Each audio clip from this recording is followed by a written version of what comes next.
We turn now to this. History at Camp David today. President Trump holding the first ever televised cabinet meeting from the iconic presidential retreat.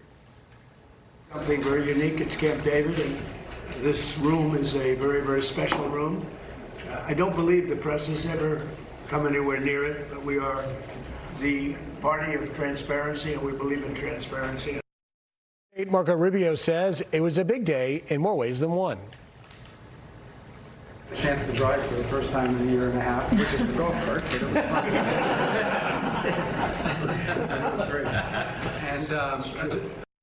And then it was down to business. Iran, a big topic at the cabinet meeting today as the IRGC threatens to punish the U.S. over the latest round of strikes. But President Trump says they don't stand a chance. Iran is doing very poorly. Just in case you read incorrect stories, they're doing very, very poorly. They're having a hard time. They've been very dishonest. They've been very dishonorable to deal with. But that makes no difference. They're doing very, very poorly. And after days of heavy U.S. airstrikes, Trump is warning there's more to come. We'll be hitting them. We'll be hitting them very hard. And at some point, they're going to say, we just can't take it anymore. They had 159 ships. That was their entire Navy, 159. Their entire Navy is laying at the bottom of the sea. I'd say that's going big. They had 200 airplanes. They're all gone, every one of them. They're on one airplane. They had anti-aircraft weaponry, very good, but it didn't work. And it's all gone. Their radar is all gone. Their leaders are all gone. Everything's all gone. The president also doesn't know if diplomacy will be the solution to end the conflict when asked about his faith in Tehran to reach a deal. I'm losing faith in them because they do lie and they do misrepresent. Well, the other day, the 5 missiles were shot. We knocked them down, but we were in the midst of a negotiation. So where does this leave us, and what will be the president's next move? Joining me now is former naval aviator Greg Glaros. Greg, thank you for joining us. And, the president's right.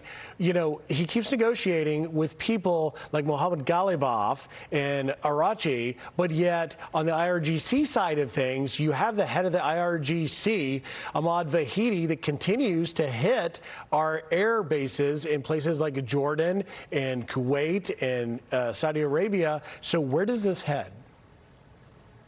Well, look, Riff, thanks for having me on Will's show. But what I've seen in the past here is there are lies and then there are Iranian lies. And it seems to me also that when the Iranian magazine's empty, the IRGC microphone just fills with more rhetoric.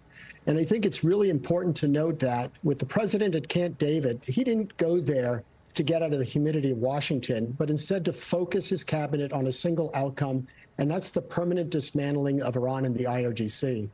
Presidents have historically gone to Camp David, as we well know, but this is really a message to Tehran. The president is deadly serious. He's not taking any more of their rhetoric and their threats. Even in the midst of so-called negotiation, they continue to fire. So you wonder who's really in charge and who is responsible for the ultimate outcome, which is peace in the Middle East. For the past 2 weeks, Admiral Cooper and CENTCOM have executed a heavy wave of strikes. That's not going to stop. And he has a laundry list of those important targets to destroy, from command centers to missile and drone facilities, that the Iranians foolishly continue to reveal to us every time they fire something. That just gives us another hit on the chart and the map. Let's talk about that target list because, Greg, you are well familiar, having served over there in that area. You've served on half of these ships that are in that downrange right now. So what does the target list look like? The president talked about the great diminished Iranian military, but they are still firing, and they're still hitting. They're firing at us, I would submit to you, because they watched our buildup, but they're not going to be able to take it down, but we're going to have to take something more than just some of the areas we've been hitting. Walk through the target list. Yeah, sure. So I served 4 combat tours in that region. I've flown off of 6 different aircraft carriers in 2 different kinds of aircraft, the A-6 Intruder and then the F-18. One of the things I'm seeing that has never happened in a past president is President Trump is unrelenting. What we were so disgusted with after Desert Storm is we stopped prematurely in Iraq and destroying the stockpiles of weapons they've had. we had a complete list of their magazines, where their bombs were located, where their missiles were located. We had a list of everything. And we just simply marched down that list. And that just shows you the power of an aircraft carrier being able to generate that much firepower consistently. So that list is unending, and it continues to build because we watch the behavior of the Iranians. So we look at their power supply, we look at the bridges, we look at the movement of their army or any of their forces that are there. We're looking at what they try and hide or dismantle and move to another location.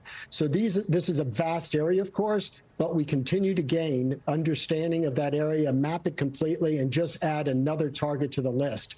Pickaxe Mountain is just certainly one of those, and we continue to take a look at, do we mine the area? Do we continue to pound it and destroy the infrastructure?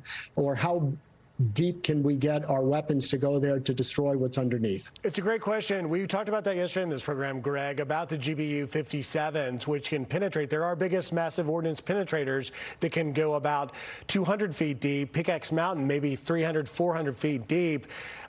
In your estimation, could we send subsequent GBU-57s down a hole to possibly hit it, or might it actually involve special forces? Oh, I think the aerial bombardment that's going on right now is enormously effective. Not only have all of the entire Navy been destroyed, but all those ground areas for command and control are now gone. When we talk about the deep penetrating weapons that are there, you can send one weapon down after another. There are some of the challenges that come with fratricide, where your first bomb is blowing up your second bomb before it can become effective. But one bomb does open up the opportunity for the next ones to come in and keep pounding it. And remember, it's not just the explosion stops at 200 or 300 feet. It has a powerful impact that reverberates, that's the equivalent of an earthquake, a local earthquake in the area. All right. Former naval aviator Greg Glaros, thank you for your time. Have a great weekend. Be sure to like and subscribe for all the Fox News latest on YouTube, and catch full shows streaming now on Fox One.